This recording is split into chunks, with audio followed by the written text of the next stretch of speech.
More jobs, a better economy. It is great for everyone, especially your bank account. But the boom is having a domino effect right here in the Triad and how and when your kids get to school. WFMY News 2's Adoria Chumba finds a shortage of school bus drivers is creating a big problem in Guilford County. Kids left out in the cold in a Greensboro neighborhood waiting for a school bus that never showed up. A neighbor had to shuttle them to school earlier this week, and parents are still upset. The bus is supposed to be here at anywhere from 6:55 to 7:05.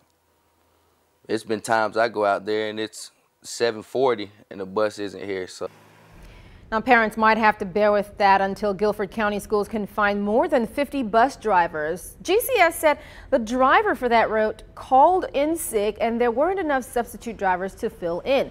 Now drivers are having to double up to get all the bus stops, and delays of 20 minutes or more might happen.